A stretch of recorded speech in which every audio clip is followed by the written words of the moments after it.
Muchas empresas en México tienen la necesidad de contratar personal extranjero. Asimismo, tienen muchos miedos e inseguridades respecto a esto por desconocimiento. Realmente muchas veces por desconocimiento, porque contratar a un extranjero es perfectamente válido, lo puede hacer una persona moral, una persona física, siempre y cuando se justifique esta contratación. Eso sí, hay que cumplir con requisitos de ley y llevar a cabo un trámite para la obtención de una constancia de inscripción de empleador. Bienvenidos a un nuevo video, podcast de Día MSC. En esta ocasión vamos a hablar de cómo una empresa puede contratar extranjeros en México. Me acompaña como siempre mi querido amigo, colega, socio, compañero de batallas, uno de los mejores abogados migratorios de México y lo que siempre digo, y lo digo con mucho orgullo, José Luis Aguado Rams. ¿Cómo estás? Muy bien, muy feliz, Ernesto, y muchísimas gracias por, como siempre, la presentación. Pero pues hablar de un tema complicado, Ernesto, porque yo creo que al día de hoy existen muchas personas que siguen teniendo esta pregunta de por qué para las empresas es tan complicado tomar la decisión de inscribirse al Instituto Nacional de Migración. Y yo lo que creo es que se ha creado una subcultura de cómo contratar a un extranjero y siempre como buscar este lado de hacerlo más sencillo, ¿no? Esta parte donde existen servicios de otorgarles las empresas, hablar de Sí. outsourcing, intermediación laboral, 20,000 nombres que le ponen, pero al final del día que es un riesgo patente para cualquier extranjero que hace este procedimiento. Yo creo que habría que desmitificar esta situación de es difícil y es complicado. Obviamente tiene sus puntos, tiene sus cuestiones que se pueden ir complicando, pero yo creo que muchas veces es precisamente por el tema de que hay pocas empresas que se dan de alta para realmente traer a un extranjero y hay muchas empresas que se dan de alta con el fin de ayudar a los extranjeros, aun y cuando van a ir a trabajar a otro lugar. Sí, es posible, porque esta es una duda que tienen muchas personas. Es posible contratar personal extranjero, aunque tú seas una persona física. Recordemos que una persona física puede tener su propio negocio, ¿no? Eh, una vez está dado de alta en el SAT, en algún régimen fiscal, puede operar y contratar extranjeros. Pero tanto en el caso de las personas físicas como en el caso de las personas morales, siempre van a ser necesarios unos requisitos, pues que básicamente no se pueden saltar. O sea, son indispensables. No hay forma de que si no cumplimos esos requisitos podamos obtener el permiso de migración para contratar extranjeros. Estos son, hay que tener un establecimiento físico. Normalmente se habla de oficina y es cierto que esta es una crítica válida que se puede hacer a la ley de migración, que a veces se nos va quedando un poquito ya obsoleta, porque tal como está diseñado el sistema que regula las constancias de empleador, a veces pareciera que migración espera una fábrica, 200 trabajadores, mucha operatividad, y no piensan, o la ley no voltea a ver a las microempresas, por ejemplo, o a los pequeñísimos negocios que apenas empiezan, que muchas veces empiezan desde casa y con un espacio para trabajar, el famoso home office, los freelances, los emprendedores, ¿no? Por ahí se nos queda un poco corta la legislación porque requieren un establecimiento físico que se podría justificar, que se podría argumentar que la empresa funciona desde casa y que aquí está el domicilio de control y aquí está la operatividad, puede ser, dependiendo del negocio, pero siempre un establecimiento físico. Siempre la existencia de un representante legal, es decir, alguien que de la cara por la empresa. Si es persona física, pues la persona física. En una persona moral, siempre el representante legal. Y que sea una empresa real y realmente operativa. ¿Qué significa esto de operativa? Que esté funcionando, que esté facturando, que esté celebrando contratos, que esté generando ingresos y sobre todo, no es tampoco un requisito toral, pero sí la contratación de personal. Por ahí hay una disposición de la ley del trabajo que se relaciona con este tema de la contratación que especifica que de preferencia puede prestarse interpretación en esta disposición, se tenga 90% de mexicanos contratados, aunque en personal de confianza se permite variar estos porcentajes. Sin estos requisitos, pues es muy difícil obtener la constancia, ¿no, José Luis? Pero si los tenemos, hablamos de un proceso jurídico, administrativo, migratorio, que obviamente hacemos en Día MSC, que tiene sus complicaciones y que es importante llevarlo a cabo correctamente, porque si no, pues simplemente eh, pues se cancela la posibilidad de que un extranjero pueda trabajar en una empresa en México, ¿no, José Luis?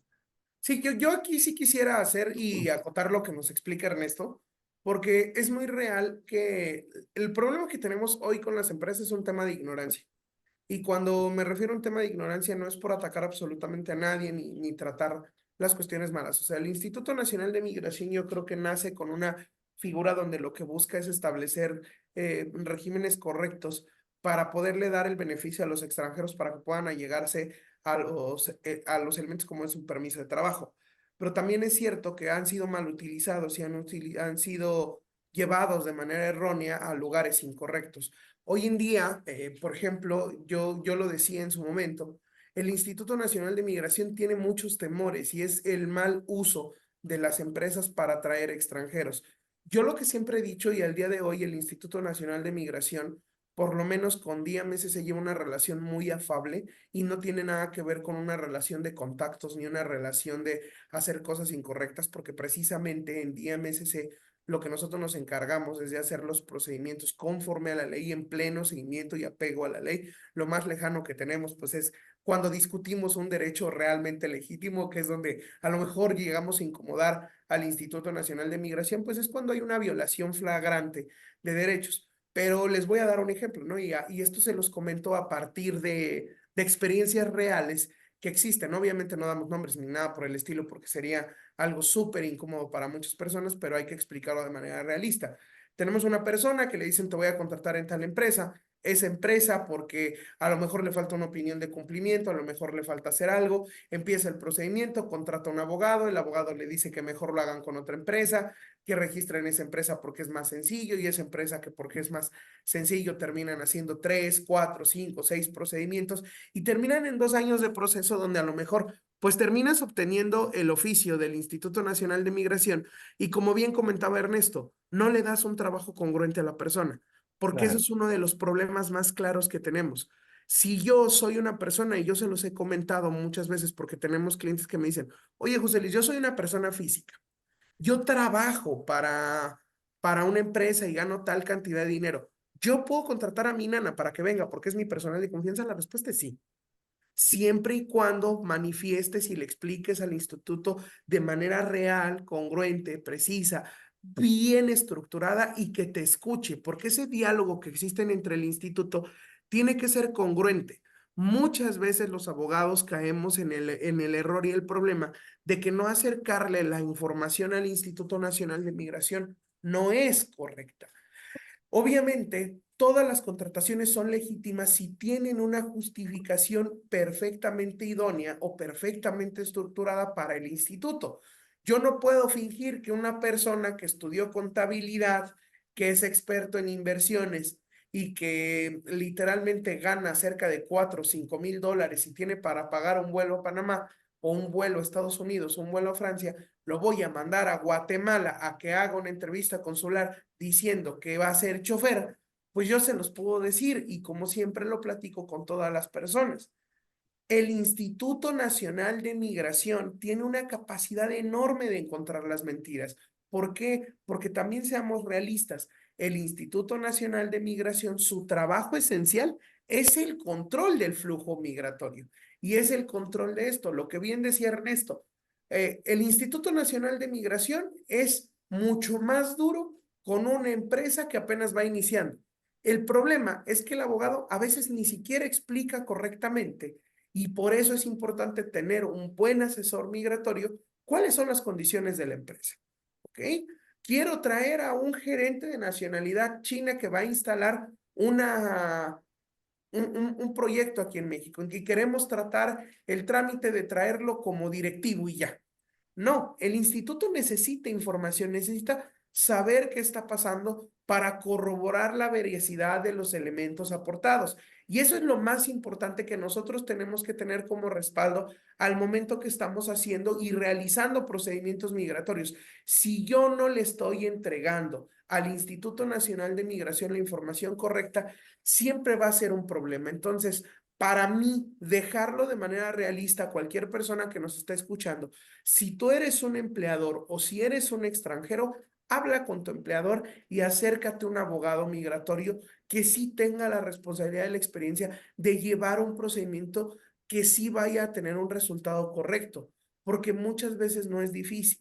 Incluso yo lo he dicho y hemos hecho y realizado procedimientos en los cuales el mismo extranjero viene, funda su empresa, la crea, le da funcionamiento, le otorga oficinas, empieza a trabajar, genera sus registros y es su propia empresa quien lo contrata. Entonces, existe esa propia figura porque precisamente la disminución de personal contenida en la Ley Federal del Trabajo, estas exclusiones las hace para directivos, personal de confianza y personal estructural para la empresa. Entonces, sí es muy importante saber que existen diversas condiciones para obtener el permiso de trabajo. Lo resumiría en siempre tener un acta constitutiva, un registro de alta ante el SAT, el Servicio de Administración Tributaria, un comprobante de domicilio, un domicilio físico y operativo donde el instituto pueda hacer la verificación, la lista de empleados y obviamente un expediente bien fortalecido y analizado por un asesor migratorio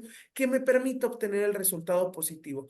Como recuerdo final, el obtener precisamente esta renovación del permiso para contratar extranjeros cada ejercicio fiscal anual. Y pues por mi parte sería todo en ese aspecto. No sé si quieras agregar algo, Ernesto. Únicamente que si existe alguna duda, algún miedo o inseguridad de las que hablábamos para poder contratar a un extranjero y hacerlo de forma correcta en México, consulten a los abogados de DMCC, síganos en todas nuestras redes sociales, sigan el canal de YouTube, denle clic a la campanita, ya estamos en Spotify, por aquí va a aparecer el perfil en donde pueden escuchar los podcasts mientras van en el tráfico, mientras están haciendo el quehacer, haciendo la comida, como no. Déjenos de qué les gustaría que habláramos en próximos programas. Su retroalimentación es fundamental. Regálenos muchos likes. Y nada, te agradezco mucho, José Luis. Como siempre, es un placer. A toda la gente que nos escucha y que nos ve, muchísimas gracias. Nos veremos en un próximo podcast. Y no nos despedimos sin antes recordar, como siempre, amigos, que nadie es ilegal en este mundo. Hasta Hasta pronto. luego.